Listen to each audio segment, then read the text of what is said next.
IPL ২০২৪ আসরের ২২তম ম্যাচে মুখোমুখি হচ্ছে চেন্নাই সুপার কিংস বনাম কলকাতা নাইট রাইডার্স।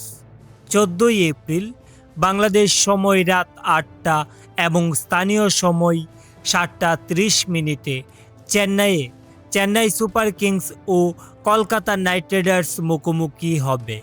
এই ম্যাচে কোন দল জিতবে? প্রতি ম্যাচের মতো এবারও আইপিএল ২০২৬ আসরের ২২তম ম্যাচটিকে নিয়ে ভবিষ্যৎবাণী করেছেন জ্যোতিষী বিড়াল। বিস্তারিত জানতে চ্যানেলটি সাবস্ক্রাইব করে সম্পূর্ণ ভিডিওটি দেখতে থাকুন। মঙ্গলবার ১৪ই এপ্রিল চেন্নাই সুপার কিংস ও কলকাতা নাইট রাইডার্স এবারের আইপিএল সিজনের ২২তম ম্যাচে মুখোমুখি হবে। আর এই ম্যাচটিতে কোন দল জিতবে তা নিয়েই ইতোমধ্যেই ক্রিকেট পাড়ায় নানান গুঞ্জন উঠেছে।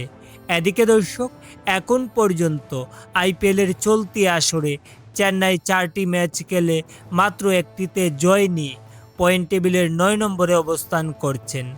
অন্যদিকে কলকাতা সমান ৪টি ম্যাচ খেলে এখনও জয়ের খাতা খুলতে পারেননি এবং পয়েন্ট টেবিলের সর্বশেষ অর্থাৎ ১০ নম্বরে অবস্থান করছেন।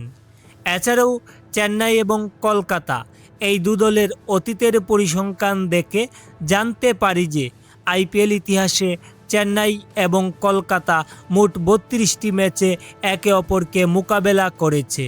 এই ৩২টি ম্যাচের মধ্যে চেন্নাই ২০টি এবং কলকাতা ১১টি ম্যাচে জয়লাভ করেছে এবং একটি ম্যাচ পরিত্যক্ত হয়েছে। এদিকে দর্শক, সবাইকে চমকে দিয়ে প্রতি ম্যাচের মতো এবারও আইপিএল ২০২৬ আসরের ২২তম ম্যাচটিকে নিয়ে জ্যোতিষী বিড়াল ভবিষ্যৎবাণী করেছেন। সেই ভবিষ্যৎবাণী অনুযায়ী এই ম্যাচে জয় পেতে পারেন চেন্নাই সুপার কিংস। তো প্রিয় দর্শক, আইপিএল ২০২৬ আসরের ২২তম ম্যাচটিকে নিয়ে আপনাদের প্রেডিকশন কি তা অবশ্যই আমাদের কমেন্ট করে জানাতে ভুলবেন না। আজকের মতো এখানেই বিদায় নিচ্ছি। দেখা হচ্ছে পরবর্তী কোনো একটি ভিডিওতে।